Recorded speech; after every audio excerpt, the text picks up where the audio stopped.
Good morning, everybody. Yes, this is still the morning here, and welcome to an ATR Network exclusive. Now, guys, I am joined by somebody who you may all remember him. He played Mike Barnes in Karate Kid. He was AJ Quartermine in General Hospital, and he's also had a stint, and he currently still is in Young and the Restless and Bold and the Beautiful. The man, the myth, the legend himself, Mr. Sean Kanan. Sean, how you doing today, sir? Hi, good morning. How are you?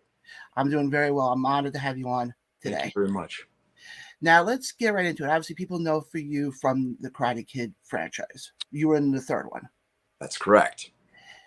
What was it like, playing that role almost 30 something years ago to now reprising it now with Cobra Kai? Well, it was great because I had the benefit of joining the show in its fifth year, which, by this time it's already become an international phenomenon. So it's always great to be a part of something that's already so successful.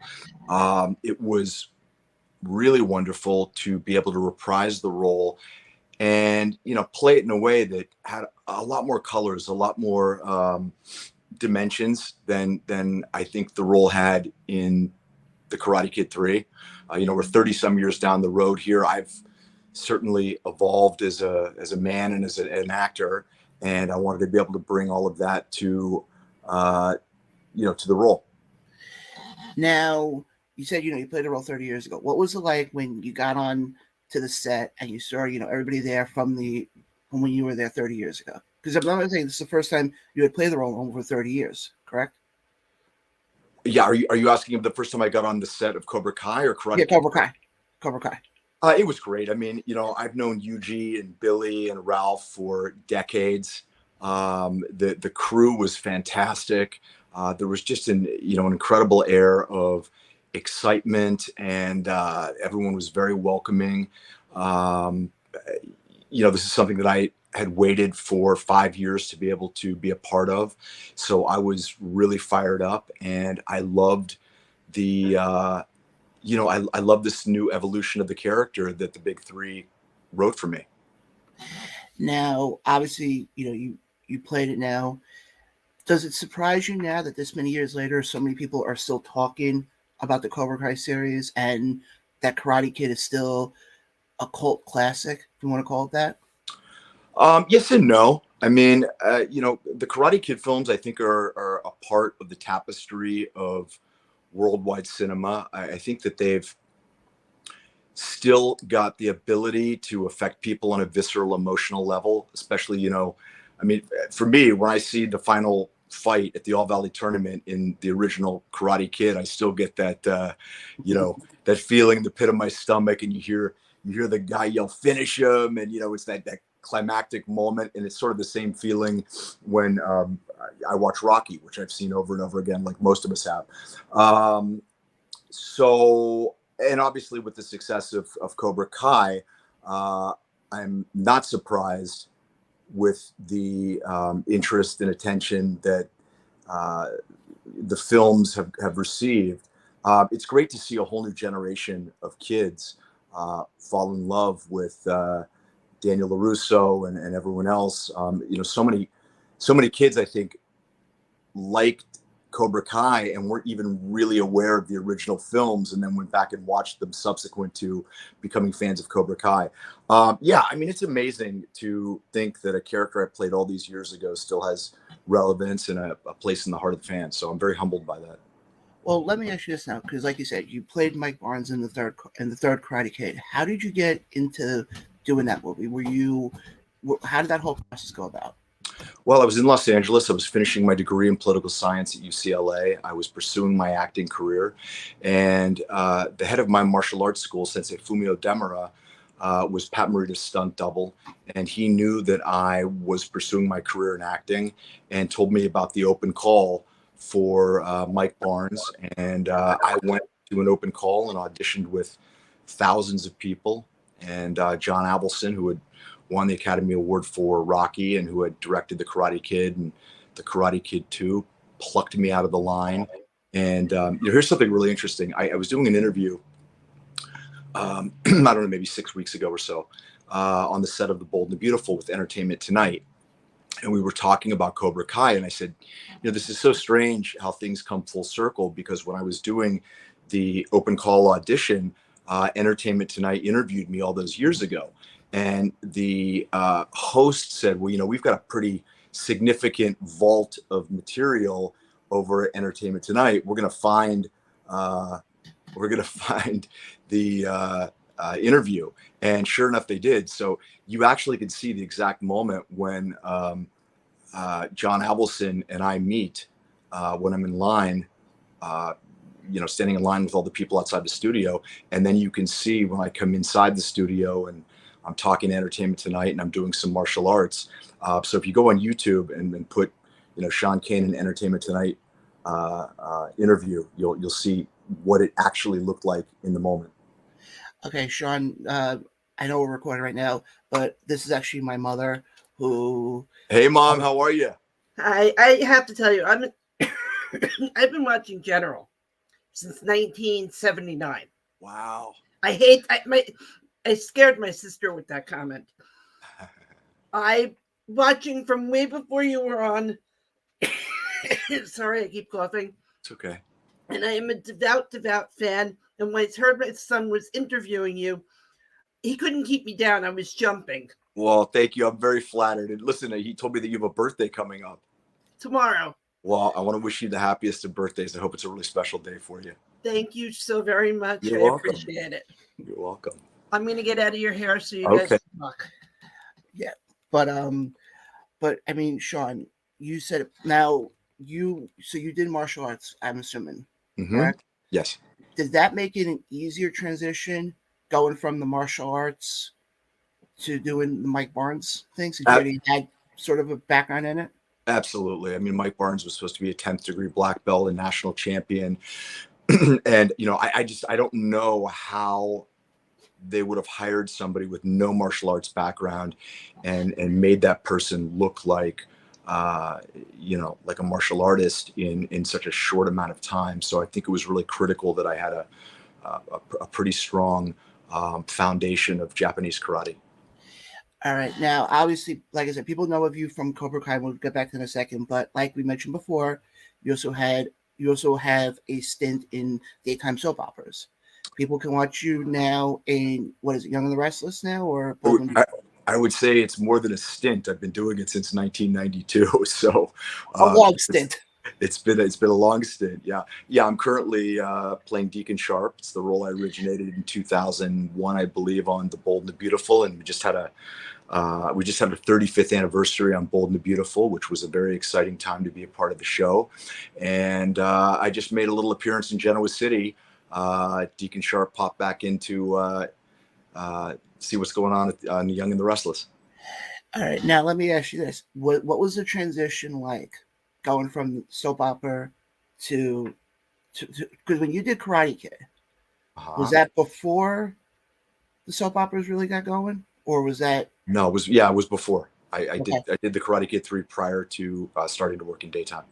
Okay, so then coming back to the Cobra Kai stuff, being that you did General Hospital, you did Young and the Restless, was there what was the transition like for that?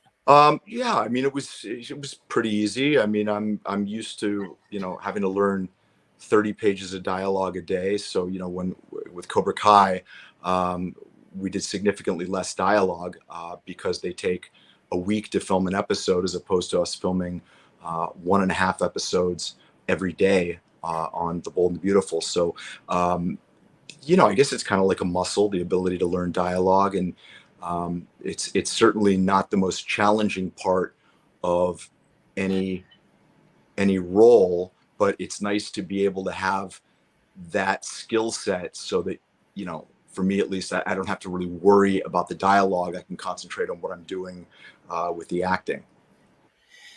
Now, obviously, I know you right now. You're on Bold and Beautiful, and you made an appearance on Young and the Restless.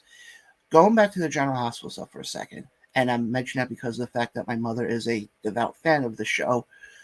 What was your experience like on that show? On General Hospital? Yeah.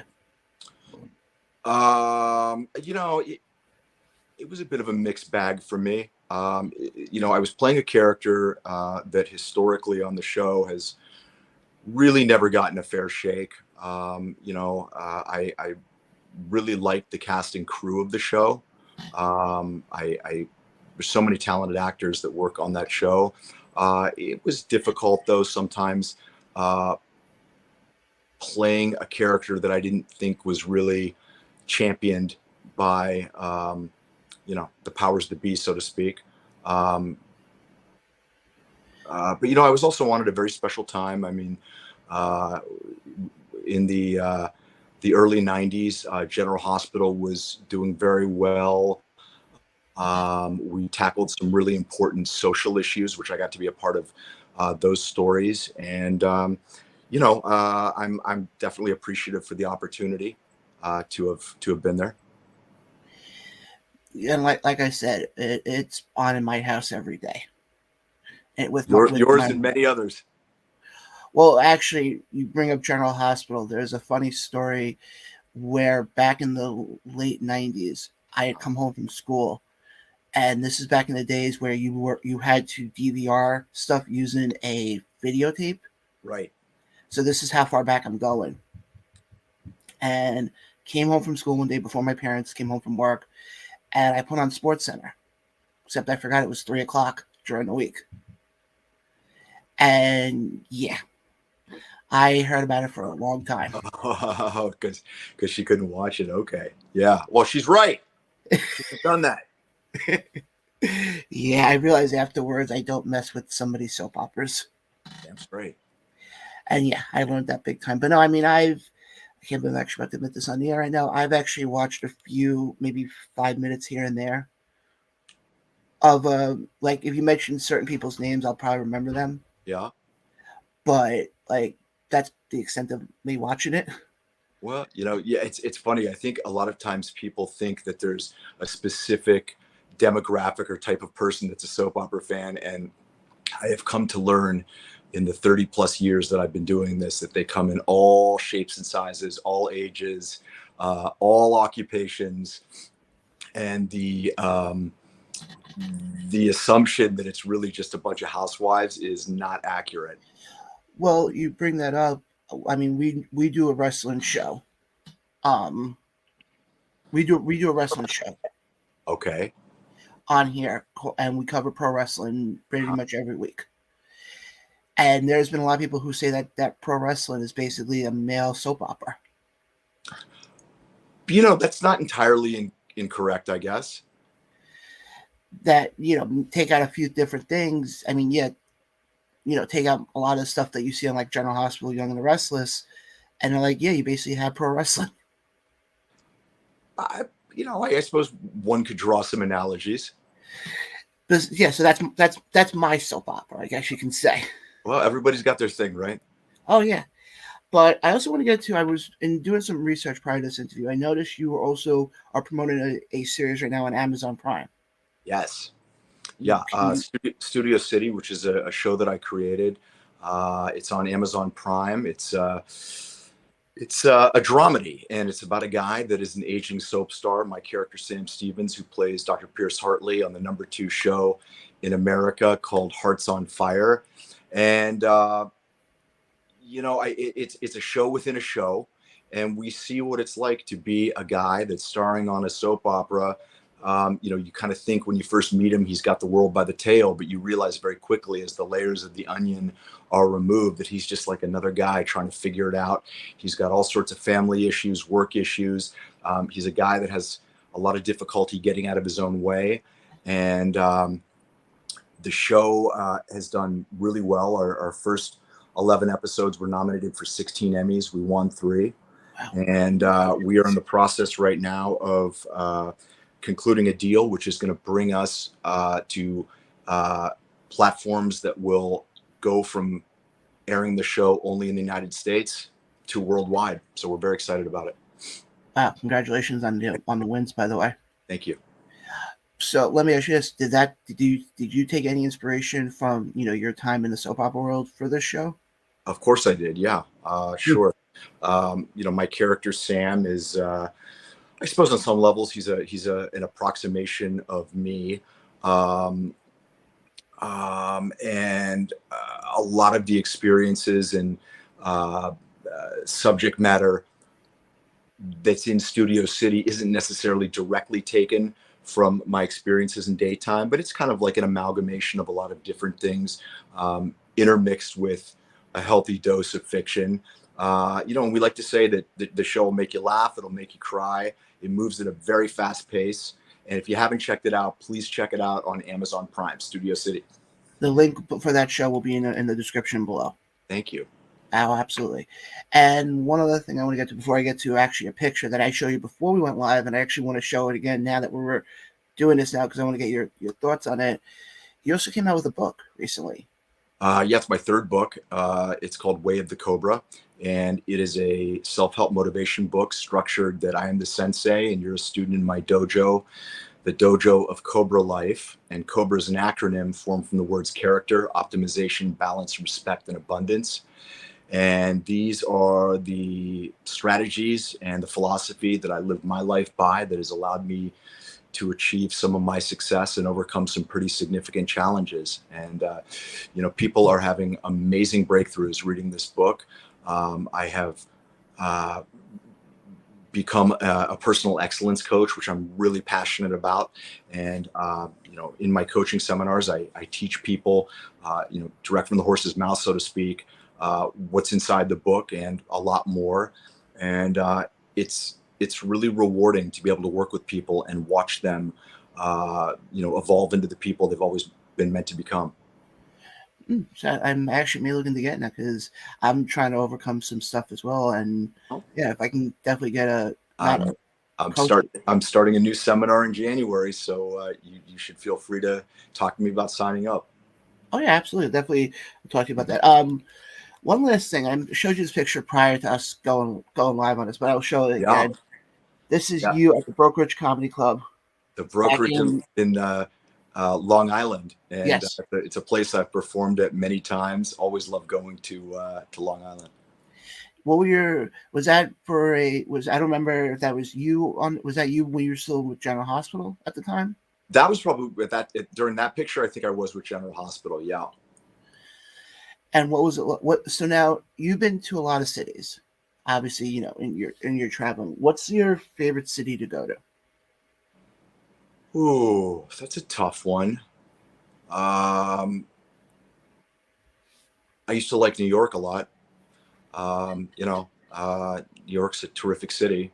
Needs to definitely, address some issues and fix some things. But Miami's a great city. Um,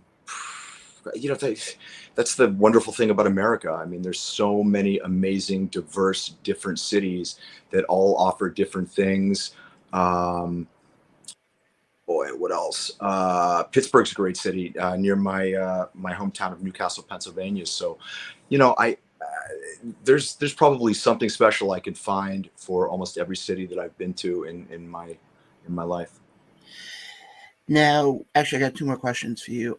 If you were able to turn around and tell the young Mike Barnes, what looking at everything you've accomplished with Cobra Kai, the Karate Kid, and all that, what would you want to tell him? What would I want to tell Mike Barnes? I probably would tell him to take a very good look inside of his heart and figure out what his why is. What is the thing that is driving him? And how can he focus that in a way that's positive instead of negative? What's a way that he could take all of that passion, all that energy, all that ability to take action, but focus it on doing something that's positive rather than doing something that's destructive and negative. Definitely interesting. And last question I got for you.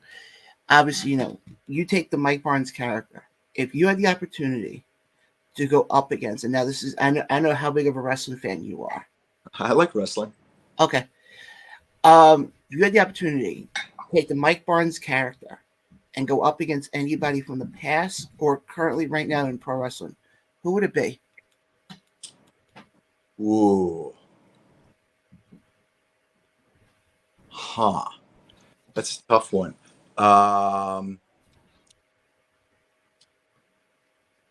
I think of all these guys when I was growing up that probably you have never even heard of, like Killer Khan, and of course Andre the Giant, and oh God, there were so many. Yeah, okay, you know what? I think it'd be kind of fun to go up against Randy Savage. That would definitely be one I'd be interested to see. Yeah, that'd be fun. But again, Sean, I appreciate it so much. My You pleasure. coming on today. Thank Definitely you. would love to have you on again down the Sure. road. Do something nice for your mom tomorrow. Oh, I will. All right. I will. Good. But again, Sean, where can our listeners find you on social media, and what do you have coming up that you can promote? So you can find me on Instagram at Sean.Kanan. You can find me on Twitter at Sean Kanan. If you'd like to get a signed copy of Way of the Cobra, you can go to wayofthecobra.com or to sign up for any of my seminars. I will be appearing at Collecticon in Denver next weekend. I'll be in Dubai at PopCon Me next month. Going to be going to Dubai, which is going to be really exciting. And you can watch Studio City on Amazon Prime or The Bold and the Beautiful every day, Monday through Friday on CBS. Again, And of guys, course, Cobra Kai. Yeah. I was taking for granted that everyone's seen it, but there's so many people that haven't seen it yet. Again, Sean, thank you so much for hopping on today. I appreciate it big time. Again, guys, Sean Kanan, you can catch him basically everywhere he just said he was going to be. Again, guys, I'm John. It's been an ATR Network exclusive, and we'll catch you guys on the next one.